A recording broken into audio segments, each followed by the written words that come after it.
third round of the FA Cup, a date always ringed in red on the calendars of football followers. The most glamorous round of the competition as the big clubs meet up with those with little to lose. The cup holders Everton would have their work cut out against second division Stockport. Of the two non-league survivors from the qualifying rounds, Gravesend and Northfleet were handed a dream tie against Aston Villa. Tottenham Hotspur were up against previous cup giant killers in Hereford. The other non-league side, Woking, felt they had every chance at second division Swindon, and several Premier League sides seemed in danger from lower division opponents. Coventry, Queen's Park Rangers and Nottingham Forest all having to travel.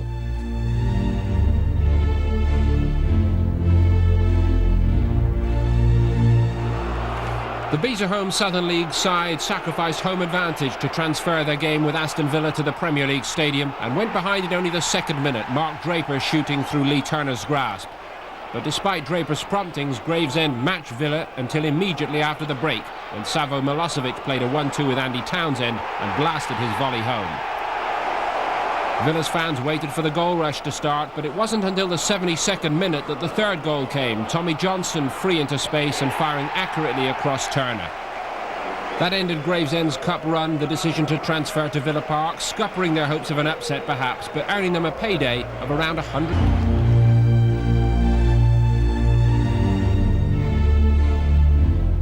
Neither of these sides could point to much good form coming into the FA Cup, but second division Brentford embarrassed first division Norwich, and in particular John Newsom, the Norwich skipper.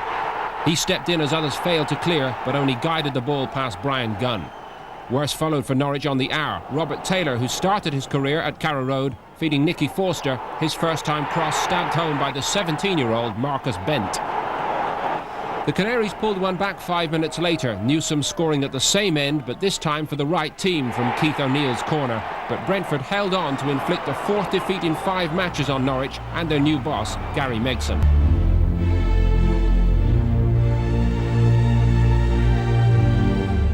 The big South Coast derby looked like being a big test for Southampton, but it turned into a one-sided affair as Saints easily brushed aside the challenge of Portsmouth. Gordon Watson started it by beating Mark Stimpson along the touchline. Neil Shipperley's header was blocked on the line, but Jim Magilton nudged the ball home. Southampton with the perfect start in 12 minutes. Portsmouth survived until half-time, but they made an even more disappointing beginning to the second period. Pompey's defenders backed off Matt Le Tissier. He was allowed the freedom of the Dell to set up Magilton for another tap-in. And with Southampton cruising to victory, the third came 10 minutes from time. Le Tissier once more allowed to weave his way through. This time Neil Shipperley had the freedom to finish as he liked.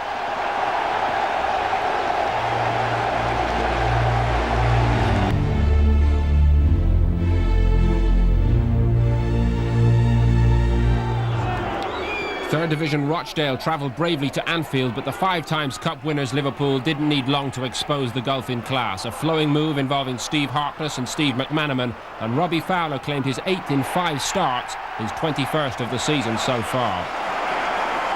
Stan Collymore weighed in with 2 before the break. The first, a shot into the corner as he was set up by Fowler. The second, a header from Steve McManaman's cross.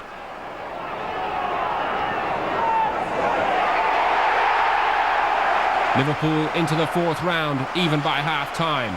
But Peter Valentine steered a cross by Jason McAteer into his own goal early in the second half. And then the floodgates started to open.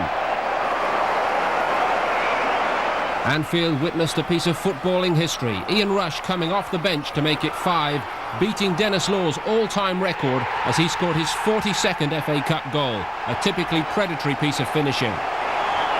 There was still time for Collymore to make it 6 and complete his hat-trick, the first for the record £8.5 million signing in Liverpool colours.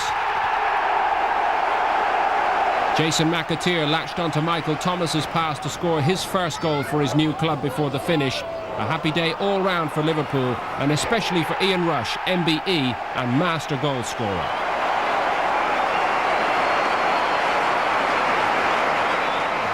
Yeah, it's always nice to beat records. I believe records are there to be broken, but this is a special one because it's the best cup competition in the world, and it was. I was very proud and privileged when I scored and happened to be in the top end as well.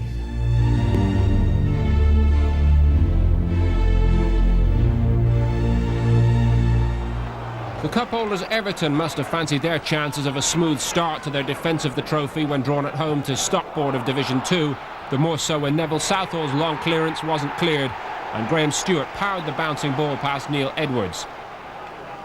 But with Everton temporarily down to 10 men, Stockport drew level. Chris Beaumont's header parried by Southall, only for Alan Armstrong to volley inside the post. Everton restored their lead just before half-time. Stewart's corner not cleared, Dave Watson pressurising the keeper, and Gary Ablett, the transfer-listed defender, scoring his first of the season.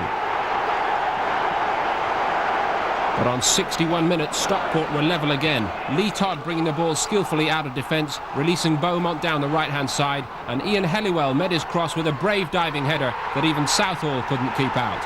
Everton will not relish a return trip to Edgeley Park.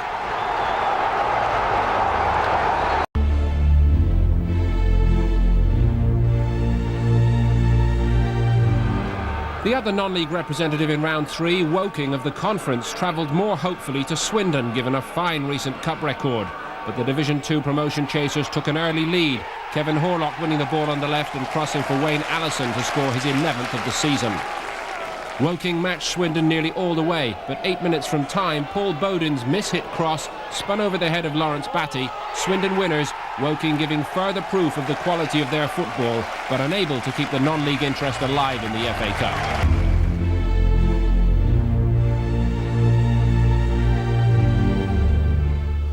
Edgar Street, the home of Hereford and venue for some of the great cup stories of the past 25 years. Spurs, the 8 times winners, travelled warily, but went in front when Ronnie Rosenthal diverted Darren Caskey's volley past Chris Mackenzie on 31 minutes. A desperate blow for Hereford, but on the hour they looked about to draw level. Rosenthal and Caskey combining again, this time to bring down Tony Pounder. Mike Riley gave a penalty, the skipper Dean Smith missing from the spot for the first time this season. Hereford continued to lay siege to Spurs' goal though, and only 3 minutes later John Brough got his head to Keith Downing's corner and beat Ian Walker off the underside of the bar. Hereford will relish the extra cash a replay at White Hart Lane will bring. Spurs may be relieved still to be in the FA Cup.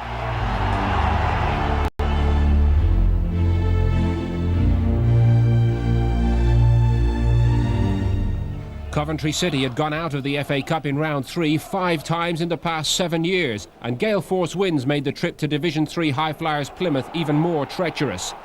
Coventry's calamity started on the 15-minute mark, David Buss bringing down Michael Evans on his way to goal, and he became the 6th Coventry player sent off this season.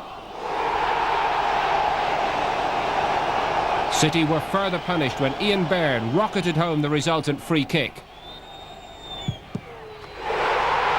That left Plymouth a man up and a goal to the good, odds on to cause the upset.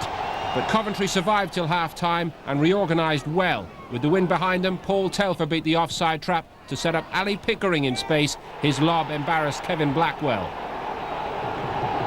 2 minutes later, John Salako used his pace to good effect to get free of the Argyle defence. He put Coventry in front for the first time. Plymouth's morale seemed to drain away, and Salako combined with Dion Dublin to tee up Telfer. That won the cup tie, Coventry passing a searching test of character.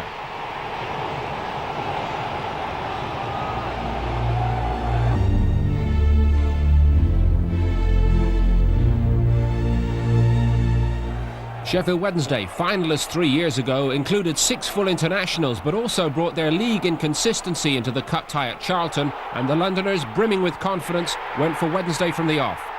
Kim Grant firing his 7th of the season just 7 minutes in. Wednesday's sloppy defending was to blame for the second, Kevin Pressman recklessly chasing the ball and bringing down Grant on 36 minutes.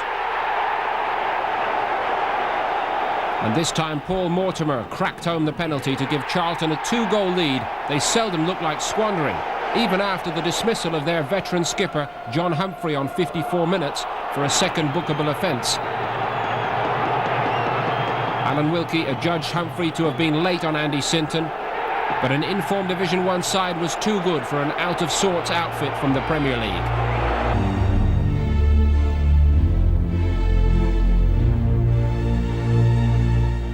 On home soil and in Europe, Nottingham Forest have proved difficult for the best to break down, but First Division Stoke City caused more problems than most have managed recently in a thriller at the Victoria Ground. The lively Simon Sturridge bursting onto Kevin Keane's through ball to put Stoke deservedly in front. Their fans really sensed a victory, and Forest could find no way back until the 81st minute. Des Little worked space down the right. Jason Lee missed his kick, but the trusty, powerful left boot of Stuart Pearce cracked home the equaliser. Forest had been outplayed, but they weren't out of the FA Cup.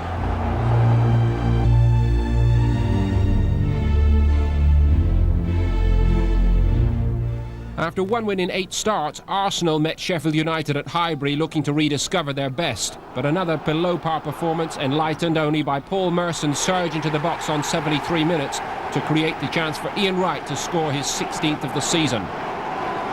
Sheffield United's display throughout merited a return meeting at least. They got that opportunity when Adrian Heath jinked and turned the ball in for Dane Whitehouse to level and proved that the new boss Howard Kendall is slowly starting to give the Blades a sharper look once more. Queen's Park Rangers put their Premier League relegation fears to one side with a gritty away performance at Tranmere. The player boss Ray Wilkins setting Nigel Quasi on his way to open the scoring on 55 minutes after a 1-2 with Bradley Allen. The game's outstanding player Trevor Sinclair then hit a post before extending the lead for QPR. Danny Maddox turning the ball back, Sinclair settling the tie in favour of the Premier League outfit. Tranmere disappointed that on home territory they didn't put up more of an argument.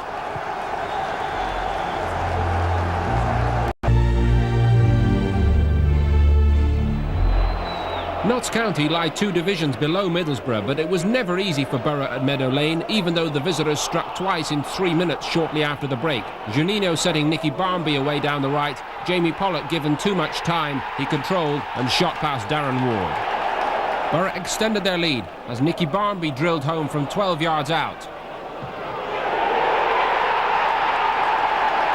But County quickly pulled one back as Paul Rogers marked his debut with a well-taken finish. That narrowed the gap. The Premier League know-how saw Middlesbrough home after a tough afternoon's work.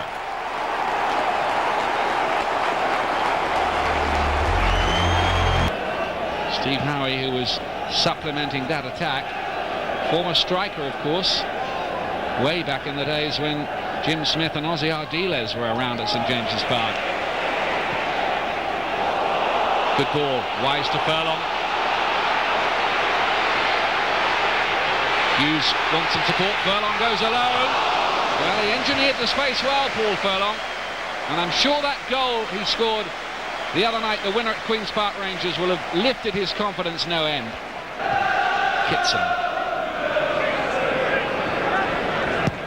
Beardsley, measured beautifully for Ginola. This looks dangerous. Cut back across the face of the defence. Myers just got a foot in, and then Kitson driving it over. But that was a dangerous attack by Newcastle.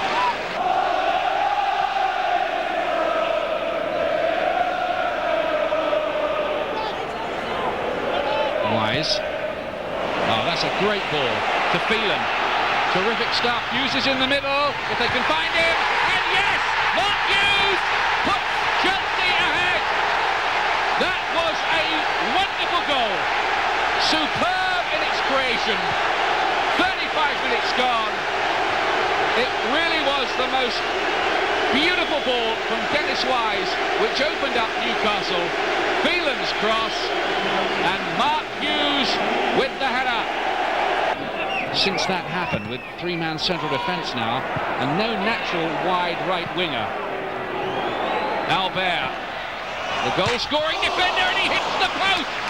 Oh, terrific effort from Philippe Albert, and so nearly putting Newcastle level. Dewberry. Oh, that's nicely done. Hughes is in space here! Newcastle completely lost Mark Hughes and were nearly made to pay again. Those 3 central defenders for Chelsea have played extremely well. Lee, Dewberry and Myers. And Phelan. Good run from him, Spencer. Hughes with the chip. Furlong! Well, that would have been some goal as well had Furlong been able to finish it off.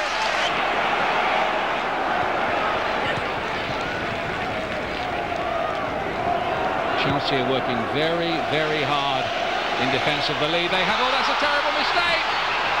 It's out of play though. Ferdinand can't do anything more with it. And Dimitri Kali is off the hook.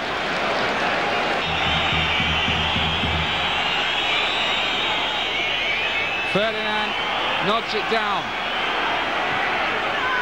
Beardsley. Back for Clark. And Albert on the far post. Can't find a header that Newcastle would want.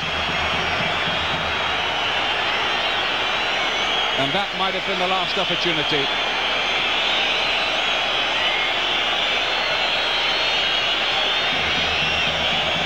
This dip in Newcastle's away form goes on, and it's growing to worrying proportions. Ferdinand! Oh yes! They've done it! Right at the death! In the 4th minute of injury time, Newcastle finds salvation! What drama here! Bedlam among the Newcastle fans. Glenn Hoddle and Peter Shreves can't believe it. They must have thought Chelsea's name was in the hat for round 4 when Ferdinand was at last allowed a proper sight of goal and hammered in his 23rd goal of the season. Glenn Hoddle says to the referee, how much longer do you want to add on? This is 23 minutes gone. Derby County 0, Leeds United 0. The 3rd round of the FA Cup. Free kick to Derby, which they've wasted. Dorigo's got the pace to keep going here. Brilliant run by the Australian fullback, and a good shot at the end of it. Saved with some difficulty, it has to be said, by Russell Holt. Flynn with the throw-in. Wanted it back from Simpson. Ford's long ball. Now then, how does the referee interpret that incident? Dean is furious that he apparently was held back when in pursuit of the ball, and there was not another defender in sight, and that is why the red card has been produced. And Jim Smith's plans falling around his ears here. The referee had no hesitation whatsoever, and really under the laws of the game, if you believe that the foul was committed, then the referee had no other option. And a chance for Willems, and a chance for Trollope, and a chance for Gabbiadini! Derby have scored against the odds! 49 minutes gone! Delight across the baseball ground. They've lost a man injured, they've lost a man sent off, but they're in front. Willems, Trollope, and it fell perfectly for Gabbiadini to lash home his 9th goal in the last 11 games and his 12th goal of the season. Well, who would have believed it? And half-time, with Derby's first thought surely on reorganising themselves and making sure they just stayed in this game. Leeds would have been looking at it as an opportunity against 10 men to go on and win the tie first time. But now, Howard Wilkinson's team need a goal just to stay in it.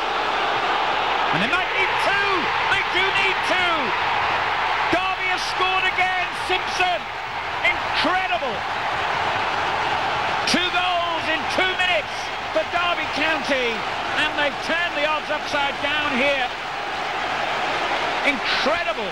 Palmer and Beanie in total confusion. Willems with the header forward, and look at that. Simpson decided he wasn't going to wait for goalkeeper and defender to sort it out, and that was a smart piece of thinking and a beautifully taken goal by Paul Simpson. It's a good ball, and it's deflected to McAllister and turned back to speed. 58 minutes gone. Gary Speed pulls one back for Leeds United. Holt comprehensively beaten by the shot into the corner. Dorigo's cross picked out McAllister, who just laid it on beautifully. Well, if the first half lacked any sort of pattern or any sort of thrills, in all honesty. The second half is more than making up for it. Ford with a good ball. Now Yeboah. Yeboah again, and it's turned in by Dean. Leeds are level. And Leeds have done a derby. 2 goals in less than 2 minutes. Well, what an incredible game this is turning out to be. Dorigo's cross, Yeboah might have scored, Dean did.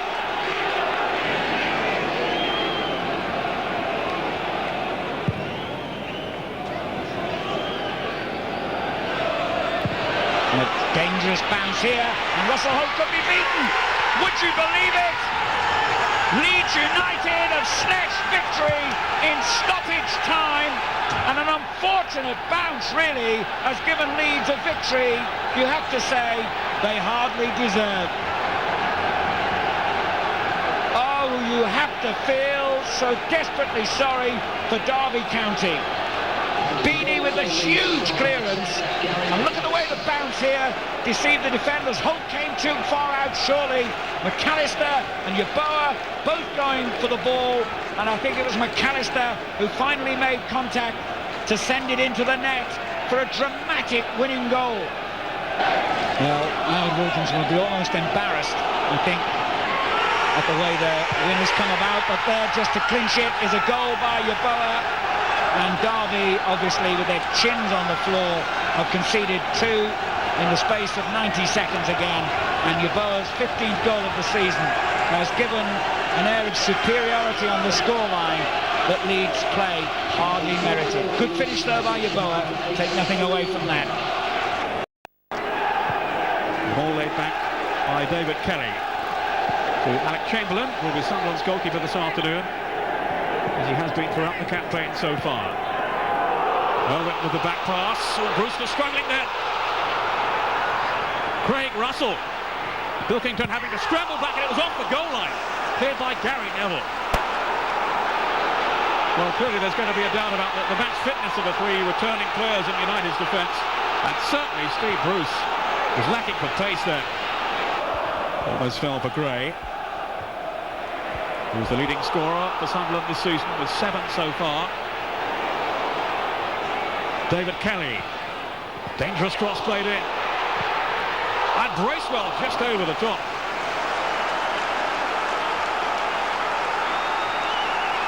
This is Gray.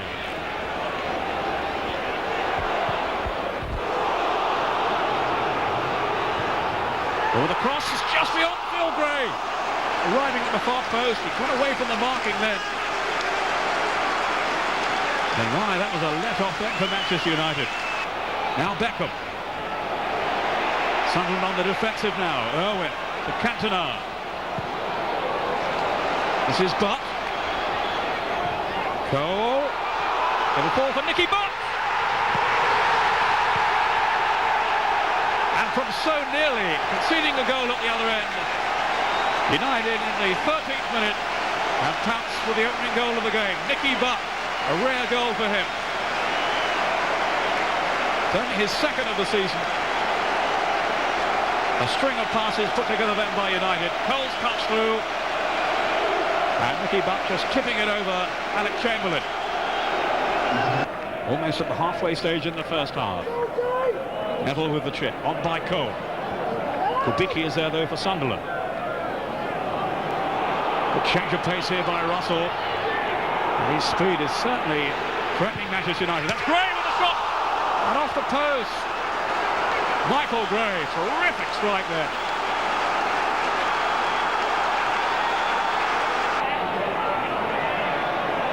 Another goal really would be a killer blow for Sunderland. This is Owen's cross. Roy Keane off the crossbar. With Chamberlain backpedaling. I thought just for a moment that it was going to dip in under that crossbar. This is Beckham now for United. Into Cole! Profligate finishing from Cole. He was in the clear there.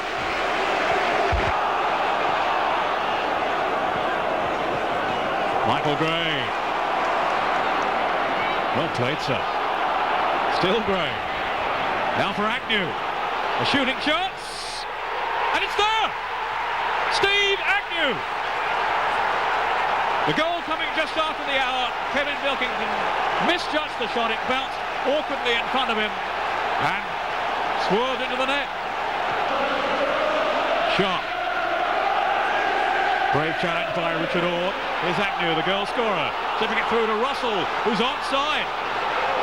Russell's away now. He's hit it well. And Sunderland have the lead. 2 goals in 4 minutes have turned this FA Cup tie on its head. Pilkington beaten again. Craig Russell, the goal scorer. Agnew's chip. And Manchester United then defensively were in total disarray. Pilkington, I think, got a hand to it, but could only scoop it into the corner. A cross by Sharp, and a header, it's there, Cantona, and it's 2-2. 10 minutes to go, and Manchester United are back on level terms. Eric Cantona.